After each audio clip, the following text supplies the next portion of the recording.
इसी से हम 8th हाउस की बात करते हैं, ऑकल्ट का हाउस। अगर 12th और 8th का कनेक्शन बन जाए, एक मोक्ष और एक ऑकल्ट, क्या बढ़िया कॉम्बिनेशन बहुत ही होगा अच्छा सर। कॉम्बिनेशन हाँ। माना जाता है क्योंकि ये एक वस्ट फर्स्ट ग्रेड का विपरीत राजयोग बनता है और इसके अंदर व्यक्ति जो है वो यदि ऑकल्ट साइंसेस की बात करता है तो वो उसके अंदर बहुत अच्छी तरक्की कर सकता है पहली बात।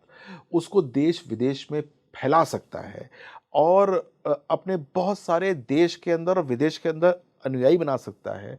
जो उसने ज्ञान प्राप्त किया है उसको अच्छी तरीके से जो है वो फैला सकता है और उसकी कंडीशंस तो विपरीत रहेंगी। विपरीत का मतलब होता है कि वो हो सकता है कि बहुत धन-धान्य से पूर्ण ना हो, लेकिन वो उस नेगेटिव सिचुएशन के अंदर भी बहुत अच्छी तरीके से अपने जीवन को यापन कर पाएगा। यहाँ पर जो लग्नेश है, उसकी पोज़ीशन देखना बहुत ज़रूरी होता है क्योंकि विपरीत याजोग कैसे फलित हो रहा है या कैसे जो है वो लक्ष्मी योग या अलक्ष्मी योग दे रहा है, वो आपके लग्नेश के ऊपर डिपेंड करता है। लेकिन ये पोज़ीशन निसंदेह बहुत अच्छी है कि जब आपका 12th हाउस का लॉर्ड 8th हाउस में आ जाए और ये कहा जाता है कि आप कहाँ चाहेंगे आपके 12th हाउस लॉर्ड को या 8th हाउस के लॉर्ड को? तो हम यही कहते हैं भई 12th हाउस का लॉर्ड जो है वो 8th में आ जाए या फिर 8th हाउस का लॉर्ड जो है वो 12th जाके बैठ जाए, तो उनके लिए ये एक सेफ पोज़ीशन होती है, पूरे के पूरे हॉरोस्कोप को बैलेंस आउट कर देते हैं एक तरीके से। तो जितनी भी नेगेटिव एनर्जी होती है, वो यहाँ पर एक तरीके से बैलेंस आउट होके मिलती है। तो सर आपके अकॉर्डिंग ये one of the best placements है क्या कि 12th हाउस अगर 8th हाउस में बैठा है तो? देखिए, फिर ये बात जेनेरिक हो जाती है। वैसे अच्छी प्लेसमेंट है, लेकिन राशियाँ, नक्षत्र बहुत मैटर करते हैं। तो एक बार राशि के बारे में पता चल जाए क्या है, नक्षत्र क्या है, ये पता चल जाए, तो फिर वो अच्छी प्लेसमेंट बेटर और बेटर प्लेसमेंट बेस्ट भी बन सकती है। ओके। सर इसी से भाग्य भाव की बात करते हैं। अगर 9th हाउस में 12th हाउस का लॉर्ड बैठा है, तो क्या होगा? विदेश में रहेगा वो, पक्का? पक्का विदेश में रहेगा, विदेश से धन लेकर आएगा और यदि वो विदेश नहीं जा पाया तो विदेश से काफ़ी अच्छा कनेक्शन हो जाएगा उसका। He is going to prosper like anything in in a foreign land. हुँ। लेकिन मैंने ऐसे भी देखे हैं जो कि बहुत ज़्यादा परेशान हैं और बहुत कुछ नहीं कर रहे जीवन के अंदर। क्यों? क्योंकि लॉर्ड ऑफ लॉस जो है वो भाग्य में बैठा हुआ है। तो वैसे देखा जाए तो एक एक नेगेटिव प्रोस्पेक्ट्स है कि आप जो हैं वो कुछ नहीं कर पा रहे हैं। आपका जो जो फेट का जो लॉर्ड है वो खराब हो गया है। लेकिन बात ये है आपका फेट का लॉर्ड नहीं, आपका जो लॉस का लॉर्ड है वो आपके 9th हाउस में बैठा हुआ है, तो फेट को वो एक तरीके से नेगेटिव कर रहा है। लेकिन अच्छी बात ये है कि उसका उपाय यदि किया जाए, उपाय क्या होता है कि उस बच्चे को उठा के आप विदेश भेज दीजिए। उपाय ये होता है कि उस बच्चे का कुछ व्यापार करा दीजिए विदेश के साथ। तो अगर ऐसा करा देते हैं तो ये एक बहुत अच्छी कॉम्बिनेशन बननी आरंभ हो जाती है। जब 12th हाउस का लॉर्ड 9th हाउस के अंदर बैठा होता है, तो जैसे मैंने बताया कि बहुत अच्छा विदेश योग गमन योग होता है, लेकिन इसका एक पेंडिंग कर्मा भी होता है जो कि पिछले जीवन से आ रहा होता है और वो ये आ रहा होता है कि आप अपने किसी गुरु के प्रति जो है वो नेगेटिव हैं या आपने अपने गुरु को वो मान नहीं दे रहे हैं जो कि आपको मान देना चाहिए। अपने पिछले जन्म में ये आपने नहीं किया, कम से कम इस जन्म के अंदर ये एक्शन रिप्ले मत कर देना। यदि आपको कहीं लगता है कि आपने कहीं उनको नेगेटिव किया है, तो जाकर आप उनसे चरण स्पर्श करके माफ़ी माँग लीजिएगा। ये एक पेंडिंग कर्मा है, जो कि 12th एंड 9th को याद रखना चाहिए। सर इसी से 10th हाउस करियर भाव की बात करते हैं। अगर 12th हाउस का लॉर्ड अगर 10th हाउस में बैठा है, तो क्या ये कहना सही होगा कि कहीं न कहीं जो करियर है वो फॉरेन लैंड से बनेगा, कुछ ऐसा कनेक्शन होगा? बहुत अच्छा आपका प्रश्न है और हाँ, करियर फ़ॉरेन लैंड से बन सकता है। बहुत अच्छी तरीके से लाभ प्राप्त हो सकता है और अब देखने की बात ये है कि 12th हाउस का लॉर्ड जो है, वो आप अपने से 11th आ गया है। तो 11th होता है हमेशा गेन्स का माना जाता है, तो वो एक गेन पोज़ीशन के अंदर आके बैठ गया है। तो इसका मतलब क्या हुआ कि 12th हाउस से यदि आप गेन लेते हो, तो आपके लिए वो प्रॉफ़िटेबल है। अब आप 12th हाउस से गेन कैसे ले सकते हो? एक नर्सिंग होम खोल लो, एक हॉस्पिटल खोल लो, तो ये आपके लिए बहुत अच्छा है। और क्या हो सकता है जिससे कि आप गेन्स ले सकते हो? आप स्पिरिचुअल क्लासेस देना शुरू कर दो। आप लोगों के मोक्ष के रास्ते प्रशस्त करना शुरू कर दो। तो आपको वहाँ से पॉजिटिविटी मिलनी शुरू हो जाती है। ये एक बहुत अच्छा जो है वो एक प्लेसमेंट माना जाता है। लेकिन इसके पेंडिंग कर्मास भी होते हैं जो कि समझना चाहिए कि इसके पेंडिंग कर्मास क्या हैं। ये एक प्लेसमेंट है जो कि ये बताती है कि आपने अपने पैसों को अपने खास रिश्तेदारों को नहीं दिया। खास रिश्तेदारों से मेरा मतलब है कि बच्चों को नहीं दिया, आप अपने अपनी वाइफ़ को नहीं दिया, आपने अपना पैसा इनको ना देकर किसी और को दे दिया। तो ये एक कर्मा होता है, यानी कि आपके पास यदि पैसे हैं, तो वो एक तरीके से आपकी फ़ैमिली के अंदर डिस्ट्रीब्यूट होने चाहिए, जो कि आपकी कुंडली ये कहती है। तो जिसकी ये पोज़ीशन है, अच्छी पोज़ीशन है, अच्छे पैसे आएँगे, लेकिन वो पैसे आपके जाने के बाद या समय जो है वो आपकी फैमिली के पास ज़रूर जाने चाहिए। सर इसी से 11th हाउस की बात करते हैं, डिजायर्स का हाउस है। अगर 12th हाउस का लॉर्ड 11th में बैठ जाए, और ये कितना इंटरेस्टिंग है कि 12th से 12th भी 11th ही है, तो यहाँ पे क्या कनेक्शन बनेगा?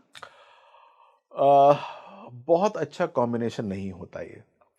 वो क्यों नहीं होता वो बताता हूँ मैं आपको।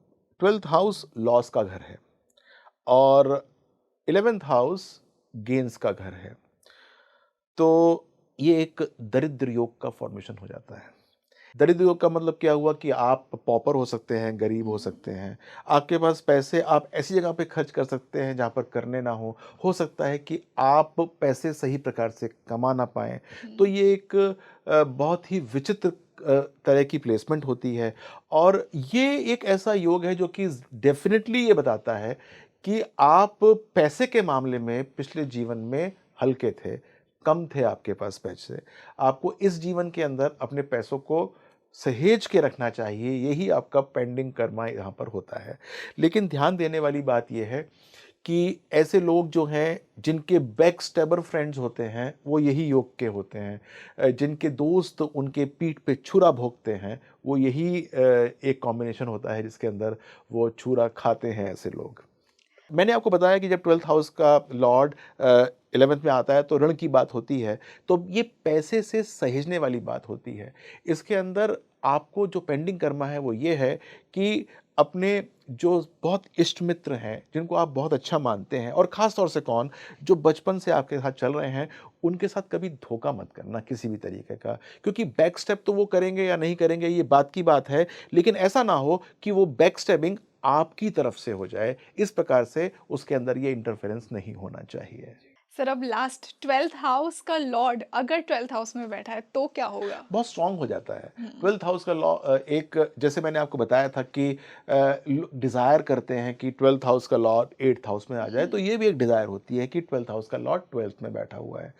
तो सब चीज़ें बहुत व्यवस्थित हो जाती हैं, यानी कि यदि लॉस भी हो रहा है तो वो भी व्यवस्थित लॉस होता है, यानी कि वो इनएविटेबल लॉस है और वो आपके बुक्स में रिफ्लेक्ट हो रहा है, लेकिन उससे आपको प्रॉफिट मिल रहा है, यानी कि आप सही प्रकार से टैक्सेस भर रहे हैं, वो हो रहा है और आपको उसका जो है वो एक पॉजिटिव रिपरकशन मिल रहा है। आपकी स्लीप पैटर्न अच्छी हो जाती है, आपको एक ऐसा अच्छा जीवन साथी मिलता है जिसके साथ आप अच्छे से रहते हैं, यानी कि आपका बेडरूम जो है वो बहुत अच्छा हो जाता है। 12th हाउस का लॉर्ड का मतलब ये भी होता है जब अपने घर के अंदर बैठा होता है, आप जो है मोक्ष की तरफ अपना कदम बढ़ा सकते हैं। इसका मतलब ये भी होता है कि अगर आपकी और प्लेसमेंट्स अच्छी हैं हम्म। तो इस जीवन के अंदर छोटे-मोटे एफर्ट्स के साथ आप अपने जीवन को मोक्ष के द्वार तक लेके जा सकते हैं। मतलब ये सोल ट्राई करेगी मोक्ष के लिए? सोल भी ट्राई करेगा और आपका जो लग्नेश है, हम्म। उसको भी ट्राई करना चाहिए। तो यदि लग्नेश कहीं पर निर्बल है, और मैं बात करता हूँ निर्बल की, तो इसका मतलब ये होता है कि वो पूरे फ़ोर्स के साथ काम नहीं कर रहा है। देखो, आपने मुझसे जो भी ये कॉम्बिनेशन पूछे हैं, ये कॉम्बिनेशन आइसोलेशन के अंदर हैं। जैसे मैंने पहले भी आपको बताया कि सब्ज़ी के अंदर बहुत सारी जो है मसाले पड़ते हैं कि सिर्फ़ एक मसाले से हल्दी डाल दी तो सब्ज़ी नहीं बनती है। यानी कि सिर्फ़ एक ग्रह की पोज़ीशन से आप कभी भी आप आप प्रिडिक्शन नहीं कर सकते। प्रिडिक्शन के लिए आपको ये देखना पड़ता है कि जो वो कॉम्बिनेशन कह रहा है उस पे फोर्स पॉजिटिव कितना लग रहा है और उसको पुल करने का पॉजिटिव फोर्स या नेगेटिव फोर्स क्या लग रहा है। जब हम इसको एसेस करना शुरू करते हैं तभी हम किसी वर्डिक्ट के ऊपर पहुंचते हैं। और मैंने आपको बहुत कम कम बताए हैं स्पेसिफिकेशंस। 12th हाउस के स्पेसिफिकेशन बहुत सारे होते हैं, वो जहां बैठता है उसके सिग्निफिकेशन बहुत सारे होते हैं। यहां पर एक छोटी सी बात मैं डिकोड करता हूं कि 4th हाउस मदर का है, 4th हाउस आपके भवन का है, 4th हाउस आपकी गाड़ी का है, 4th हाउस आपके घर के सुख का है।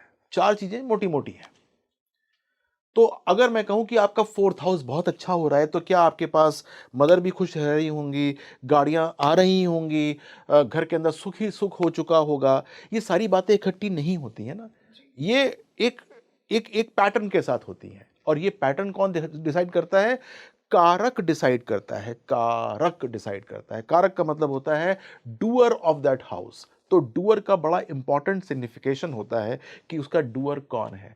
तो जब भी हम कोई 12th हाउस के लॉर्ड के बारे में पढ़ने की कोशिश करते हैं तो हम ये देखते हैं कि वो जिस घर में बैठा हुआ है उसका डूअर क्या कर रहा है या उसका जो कारक है वो क्या कर रहा है।